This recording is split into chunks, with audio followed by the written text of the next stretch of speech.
Kapal induk masih dalam pengkajian, tapi kelihatannya kita memerlukan kapal induk untuk kepentingan OMSP terutama ya. Indonesia dikabarkan sedang mempertimbangkan akuisisi kapal induk sebagai bagian dari modernisasi kekuatan maritimnya. Kabar ini ramai diperbincangkan di berbagai media, baik dalam maupun luar negeri, termasuk laporan dari JAS dan The Aviation Weekly. Berdasarkan laporan tersebut, Indonesia menunjukkan ketertarikan untuk membeli ITS Joseph Garibaldi, kapal induk ringan yang sebelumnya dioperasikan oleh Angkatan Laut Italia. Tidak hanya itu, potensi kesepakatan ini juga mencakup transfer pesawat tempur AVHB Harrier II yang dapat beroperasi dari kapal tersebut. Hingga kini, baik Kementerian Pertahanan Italia maupun Indonesia belum memberikan pernyataan resmi mengenai kemungkinan akuisisi ini. Namun, beberapa indikasi menunjukkan ketertarikan Indonesia terhadap kapal induk. Kepala Staf Angkatan Laut, Laksamana Muhammad Ali, menegaskan bahwa TNI Angkatan Laut membutuhkan kapal induk untuk mendukung berbagai operasi, mulai dari misi kemanusiaan, patroli perbatasan, hingga diplomasi maritim. Langkah ini juga merupakan bagian dari strategi modernisasi armada laut Indonesia. Dengan meningkatnya dinamika keamanan maritim, baik dalam hal perlindungan wilayah perbatasan maupun kepentingan ekonomi, Indonesia membutuhkan aset lebih strategis guna meningkatkan daya jangkau dan efektivitas operasi laut. Jika kesepakatan ini terwujud, Joseph Garibaldi akan menjadi kapal induk pertama dalam sejarah Indonesia. Dengan akuisisi ini, Indonesia akan menyusul Thailand sebagai negara Asia Tenggara yang mengoperasikan kapal induk dengan jet tempur berbasis laut. Kapal ini memiliki panjang 180,2 meter dengan bobot penuh 13.850 ton. Dirancang untuk mengoperasikan pesawat tempur STOVL Short Take Off and Vertical Landing seperti AVHB Harrier II. Kapal ini juga dilengkapi dengan persenjataan pertahanan udara dan anti kapal selam, termasuk rudal Albatros, sistem senjata jarak dekat Sea-Wish Dardo, serta torpedo anti kapal selam. Dari segi performa, kapal ini didukung oleh mesin turbin gas LM2500 yang menghasilkan daya sebesar 121.000 tenaga kuda, memungkinkan kecepatan maksimum hingga 30 knot dan jangkauan operasional mencapai 7.000 mil laut.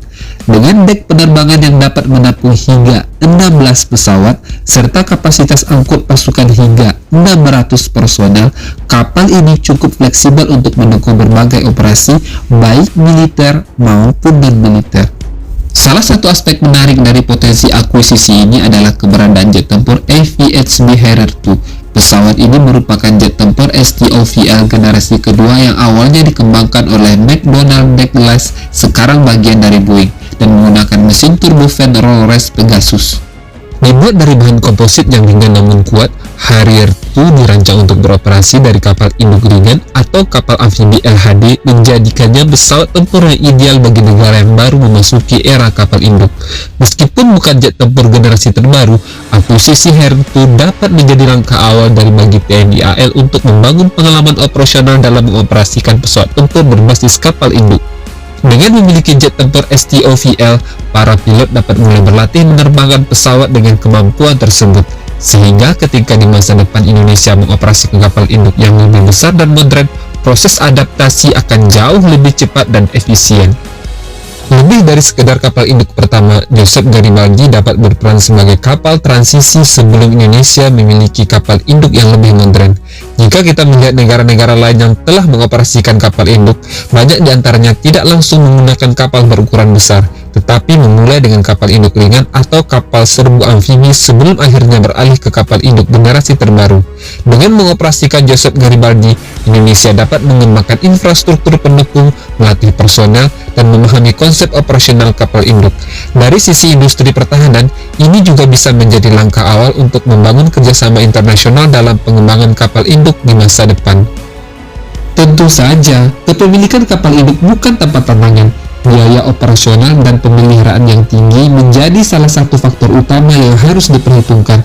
Selain itu, infrastruktur pendukung seperti pangkalan laut yang mampu menampung kapal sebesar ini perlu dipersiapkan.